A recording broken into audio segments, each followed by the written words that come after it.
وشأنه جليل حين يخلو المرء بربه وقد أطبق الليل بسكونه وأرخى الليل سجولا وجن الظلام مرخيا ستورا ولسان حاله يقول من لي سواك أرتجيه وأعوذ به أتيتك محملا بالخير لا تنفذ بالعطاء يرى كل دمعة ذرفت يعلم حزنك وخرجات قلبك يراقب أحزانك يسمع دعاءك يسمع تضرعك بل يحب العطاء تحفو النفوس للاستجابة لأنين المكلومين ونصرة المظلومين وإغاثة المستضعفين والشعور بآلام المسلمين وهذا من أبهى صور الإقبال على الله وحق أصيل من حقوق الأخوة الإيمانية ومجلبة لرحمة من في السماء. قال صلى الله عليه وسلم الراحمون يرحمهم الرحمن ارحموا أهل الأرض يرحمكم من في السماء. رواه أبو داود. ولو لم يكن من ثمرة إقبالك على الله إلا أن يقبل الله عليك لكان كافيا. وتحت هذه الكلمة إقبال الله عليك من المعاني ما لا يوفيها شرح ولا تستوعبها الكلمات. فكيف إذا أقبل الله عليك في رمضان يقبل الله عليك بجوده وكرمه وعطائه وإحسانه ورحمته ومغفرته الذي يجازي الإحسان الذي يجازي الحسنة بالإحسان وزيادة والتقرب بالقربى وزيادة والإقبال بالقبول وزيادة. قال رسول الله صلى الله عليه وسلم يقول الله عز وجل من جاء بالحسنة فله 10 أمثالها وأزيد ومن جاء بالسيئة فجزاؤه سيئة مثلها أو أغفر. ومن تقرب مني شبرا تقربت منه ذراعا ومن تقرب مني ذراعا تقربت منه باعا ومن أتاني يمشي أتيته هرولا. إذا رواه مسلم إذا أقبل الله على العبد أحبه وإذا أحبه قبله وجعله مقبولا في السماء محبوبا في الأرض أحيا قلبه أعز شأنه أعلى ذكره سدد خطاه أعانه في مسعاه أجابه إذا دعاه ومن كل شر كفاه. وإذا أردت أن تعرف طرفا من معنى إقبال الله عليك فتأمل هذا الحديث.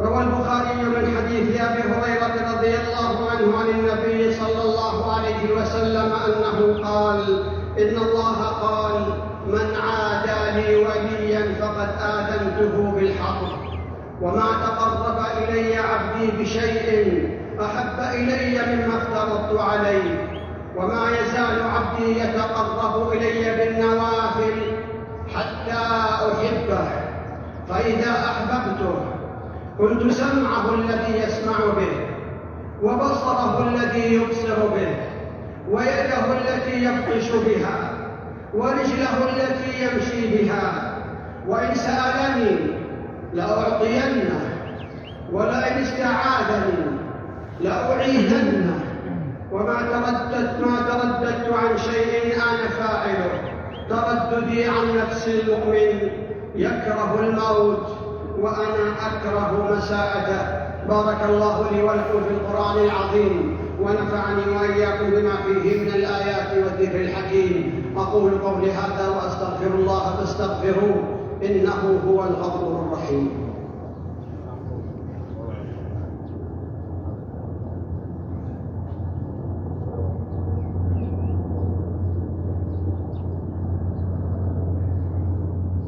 الحمد لله طهر قلوبنا وزكى أخلاقنا بالقرآن وأشهد أن لا إله إلا الله وحده لا شريك له القائل شهر رمضان الذي أنزل فيه القرآن، وأشهد أن سيدنا ونبينا محمدًا عبده ورسوله كان يدارس جبريل في رمضان القرآن، صلى الله عليه وعلى آله وصحبه الذين حفظ الله بهم القرآن. فأوصيكم ونفسي بتقوى الله. قال الله تعالى: واتقوا الله ويعلمكم الله. والمسلم عندما تحل به مواسم الطاعة يفرح بها وينفض عن كاهله غبار الكسل ويشمر عن ساعد الجد ليغتنم مواسم الخير التي قد لا تتكرر، ويعمر أوقات الطاعة التي لا تفوت، يسابق إلى المغفرة والجنة. فالغنائم في رمضان تستحق العزائم. قال صلى الله عليه وسلم: من صام رمضان إيمانا واحتسابا غفر له ما تقدم من ذنبه. وقال: من قام رمضان إيمانا واحتسابا غفر له ما تقدم من ذنبه. وقال: من قام ليلة القدر إيمانا واحتسابا غفر له ما تقدم من ذنبه. فإذا فرطت في واحدة أو أهملت فيها فلا تفوت الأخرى. ويا فوز من شمر فأدركها كلها. اللهم بلغنا رمضان ووفقنا فيه للصيام والذكر وتلاوة القرآن والقيام، واجعلنا فيه من المقبولين. اللهم ارحم ضعفنا واجبر كسرنا وتولى أمرنا، واختم بالصالحات أعمالنا، يسر أمورنا، فرج همومنا. نسألك العفو والعافية والمعافاة الدائمة في الدين والدنيا والآخرة. اللهم استر عوراتنا وآمن روعاتنا، واحفظنا من بين أيدينا ومن خلفنا، ونعوذ بعظمتك أن نغتال من تحتنا. ربنا آتنا في الدنيا حسنة وفي الآخرة حسنة وقنا عذاب النار. اللهم إنه قد حل بفلسطين من البلاء والضر ما أنت عليم به وقادر على كشفه. اللهم ارفع عنهم البلاء الذي نزل بهم. اللهم ارفع عنهم البلاء الذي نزل بهم. اللهم ارفع عنهم البلاء الذي نزل بهم.